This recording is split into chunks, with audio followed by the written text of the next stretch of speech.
खुलुमबाय आं राकेश रामसियारि नोंथांमोनखौ बर' सादोर हासार चेनेल जाना गासैखौबो बरायबाय। तो नोंथांमोना मोनथिगौ माने आथिखालाव नैबे कर'ना भाइरासनि जोबोद मोनसे दुंहाव थासारि जागासिनो। वर्ल्डआवनो दिनै कर'ना भाइरासखौ जोबोद गिख्रंथाव होननानै मोनसे फोरमायदों आरो गुबुन गुबुन जायगाफोरावनो जेरै सुबुंफोरा आथिखालनि समाव गोबां जायगाफोराव थैबाय। तो बे बेलायाव इन्डियाबो खारग'वाखै बे भाइरासनि गोहोमाव। तो थांनाय आं भिडिअ'आव नैबे कर'ना भाइरासनि सोमोन्दैनो सावरायदों आरो दिनैबो नैबे भिडिअ'आव आं कर'ना भाइरासनि सोमोन्दै सावरायगोन। मानोना मैया बिथां हिमन्त बिश्व शर्माया कर'ना भाइरासनि माखासे इन्सट्राक्सन बा आसामखौ लकडाउन खालामदों। दा बेखौ आं सावरायनो नागिरदों। बेवहाय माब्ला आरो माब्लानिफ्राय आरो बबे समनिफ्राय बे भेलिड जागोन बेखौ आं सावरायनो नागिरदों। तो नोंथांमोना मोनथिगौ मैया बिथाङा रादाब बिबुंसारनि गेजेरजों बिथाङा फोरमायदों दिनै अर्थात दा बेलासिनि 5 रिंगानिफ्राय नैबे आसामा लकडाउन जागोन। तो बेनिफ्राय बे स्टार्ट जानानै फैगौ 31 माने 31 मार्च 2020सिम बा आसामा टटेलि लकडाउन जागोन। आरो बे लकडाउन जानायाव स्पेशली बेवहाय खायसे लिमिटेड बुस्थुफोराल' बेवहाय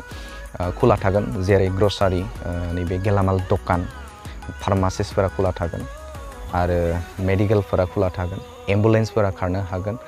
नैबे पेट्रल पाम्पफोरा थागोन आरो बेनि अनगायै जिखिनि प्राइभेट सेक्टरनि गारिफोर दङ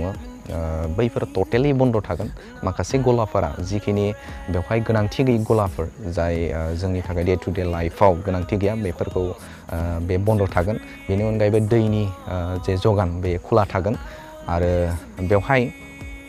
मन्दिर, मस्जिद, गिर्जा बेफोर गासैबो बन्द थागोन। बेवहाय टटेलि बिथांमोना बुंदों बेवहाय जुदि मन्दिरफोरनि साथि जलायनाय पुजारिफोर बे थागोन आरो गिर्जाफोराव नामाज फरायग्रा सुबुंफोर बेबो थागोन। नाथाय बेनि गेजेराव बेवहाय स्पेशली बैयाव गेदारिं जानो मोननाय नङा। बेवहाय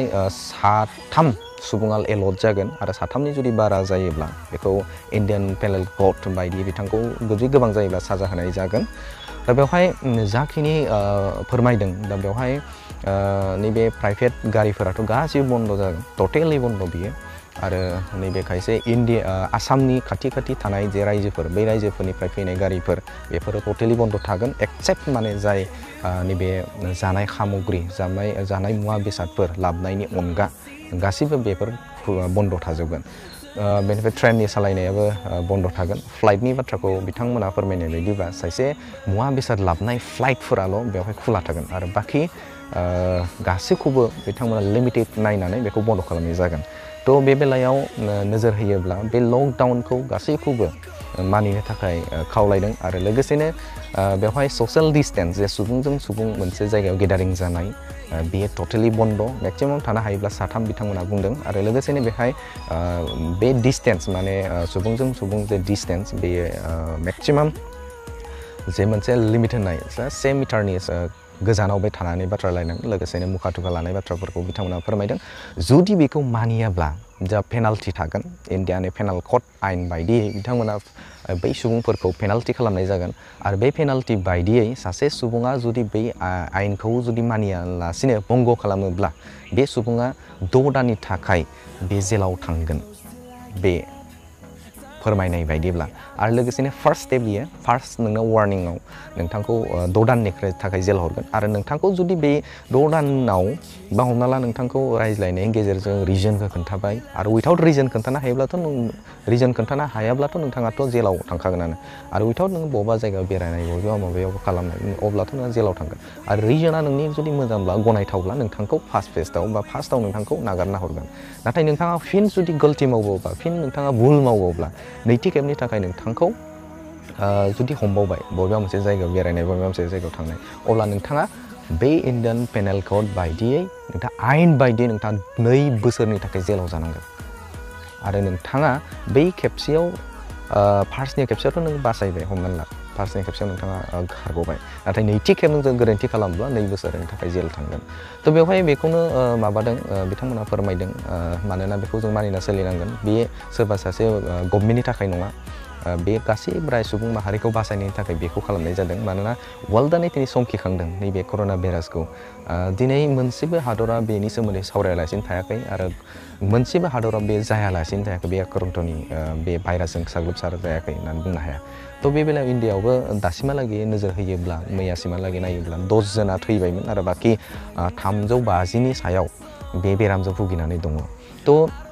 आरो बारा गिथारनांगौबो नङा बे भाइरासआ मानोना बे यंगफोरनि थाखाय बारा गिख्रंथाव नङा मानोना जोंनि हार्टबिटफोरा मोजां आरो जोंनि ब्लाड जे केपासिटि बे मोजां नाथाय गुबुन फारसेजों नोजोर होयोब्ला बै जायफोर सुबुंफोर जेराव एप्रक्स बे 50 इयार्सनि एबभ बा 60 इयार्स बे 60 इयार्सनि गोजौनि जे सुबुंफोर बे गोजौनि सुबुंफोरा एसे गिनांगौ मानोना बिथांमोननि हार्टबिट आरो ब्लाड जे सार्कुलेसन बे सार्कुलेसना एसे बिथांमोननिया खम जायनि जुनै बिथांमोननि जे हार्टबिट बे खम जानायनि जुनै बा बिथांमोननि जे स्ट्रेइनआ खम जानायनि जुनै बिथांमोनखौ गिनांगौ आरो बेनि अनगायैबो बे बिल' जाय उन्दै बैसोनि गथ'फोर बिथांमोनखौ गिनांगौ मानोना बिथांमोननि जिखिनि केपासिटि माइन्ड केपासिटि आरो ब्लाड सार्कुलेसननि केपासिटि बे एसे खम जायनि थाखाय बिथांमोना मोनसे जुदि अफार जायोब्ला थैनायनि मोनसे चान्सआ थायो नाथाय बेसे स्ट्रं थानाय देहाया मोजां दा बिदि सुबुंफोरा बारा बेखौ गिनो गोनां गैया थ' बे बेलायाव नोजोर होयोब्ला जोङो थेवब्लाबो जों बेखौ साग्लोबसारनायनिफ्राय जोङो रैखाथि मोननांगोन आरो बेखौ मोननांगौब्ला जों बै खायसे नियमफोरखौ गभर्नमेन्टआ होनाय नियमफोरखौ जों फल' खालामनांगोन आरो फल' खालामनानै जों सोलिनांगोन थ' बे बेलायाव आं नोजोर होयोब्ला नोंथां आरो जों गासैबो लोगो नांनानै बे नैबे कर'ना भाइरासनि सायाव जों जुजिनांगोन थ' बेवहाय गोबां सुबुंफोरानो बुंनो नागिरो जे बेवहाय जेबो गोहोम गोलैनाय नङा जोंनि भिलेज एरिया बेवहाय जेबो जानाय नङा बाथ्राया बे नङा जों भिलेज आरो टाउन बेजों खोथा गैया गासिबावबो जायोबा जागोन आरो जायोब्ला नोंथांमोना साननानै नाय बे आसामाव मोनसे जाय जायगाफोराव ओरैनो बेराम जानायफोरनि सायावनो मेडिकेलफोराव जिएमसिफोराव नोंथांमोना थाङोब्ला नुगोन बेडखौनो मोना जायगाखौनो मोना जिएमसिफोराव जिएनआरसिफोराव जिमान हस्पिटाल दङ आसामाव आरोना बैफोर जायगाफोराव सिटखौनो मोननो नागिरा ओरैनो साधारन बेराम जायोब्लाबो नाथाय जुदि बेवहाय कर'ना भाइरासनि सायाव सोरबाफोर जुदि बांसिन लोमजानाय जायोब्ला अब्ला बै बेलायाव नोजोर होयोब्ला बेसेबां जोङो रैखाथि मोनगोन बेनिफ्राय मानोना बैफोर ओरैनो साधारन बेराम जानायावनो बेडखौनो मोनलाया जुदि बेवहाय गोबां जायोब्ला कर'ना भाइरासनि माबायाव आक्रान्त'आव जुदि थैयो माने बेरामाव भुगिनांगौब्ला अब्लानो जों बेड मोनगोन बा मेडिकेलाव जों थांनानै ट्रिटमेन्ट लानो हागोन बेसेबां सानथाव थ' बेनिखायनो जोङो सिगांनो सांग्रां जानांगोन आरो सांग्रां जानानै जों बैजों जुजिनांगोन मानोना आसामाव बेबायदि डक्टरबो स्पेसियेलि खमखा बेनि अनगायै सार्भिसफोराबो खम दा चाइना बायदियाव इमान जथेस्थ' स्पेशेल बे जायगाफ्रा डक्टरनि आरो नैबे मेडिकेलनिफ्राय लानानै जोबोद हाई इटालि बायदियाव जोबोद हाई आमेरिका बायदियाव जोबोद हाई दा बैफोरबो जेनलांदों दिनैनि थारिखआव अब्ला जोङो मोनसेल' राहा बेनो साइन्टिस्टफोरा बिजिरना नायनाय बायदिब्ला जे बै भाइरासआ बारा गोबाव थाया अब्ला जों जुदि टटेलि शाटडाउन जुदि खालामोब्ला बे बारा गोबाव नङा एसेल' सम बा सान बा 4 सान बेखिनिखौ टटेलि जों जुदि शाटडाउन खालामोब्ला निस्सय जोङो बै नैबे कर'ना भाइरासनिफ्राय जों बारग'नो हागोन थ' बेनिखायनो आं खावलायगोन गासैखौबो बे जे इन्सट्राक्सन गभर्नमेन्टआ होनाय इन्सट्राक्सन बेखौ फल' खालाम आरो फै जों गासिबो बैनि नैबे कर'ना भाइरासखौ जों जुजिनि थ' बे हिसाबै जों थानांगोन आरो ससियेल डिस्टेन्सखौ टटेलि गारथार बे सुबुं खाथियाव ज' थानाय बबे जायगायाव ज' खालामनाय बेफोरखौ गार आरो जुदि नोंथाङा मानियोब्ला गभर्नमेन्टआ आयेन बेखौ फोसावखादों बे आयेन बायदि नोंथाङा साजा मोनगोन थ' बेनिखायनो आं खावलायगोन नोंथांमोना बे आयेनखौ फल' खालाम जाखिनि इन्सट्राक्सन हायो आंबो हानायमानिखौ आं फोरमायगोन नोंथांमोनाबो कमेन्ट्सनि गेजेरजों फोरमाय आथिखालाव नोंथाङा नैबे लकडाउन खालामनायाव माबायदि फिल खालामदों माबायदि मोनदों कमेन्ट्सनि गेजेरजों जों फोरमायहर आं रायज्लायनो नाजागोन जेसेबां हायो थ' भिडिअ बेखिनियानोसै गोजोन्थों बयबा मोनसे जुदि बाथ्राफोरा थालांदोंबा नोंथांमोना निमाहा होगोन बेखौ आं खावलायबाय थ' बेखिनिखौनो बुंनानै आं फोजोबनाय जाबाय गोजोन्थों नैबे कर'ना भाइरासनि थाखाय जों जुजिनांगोन फै जों जुजिनि लकडाउनखौ साक्सेसफुल खालामनो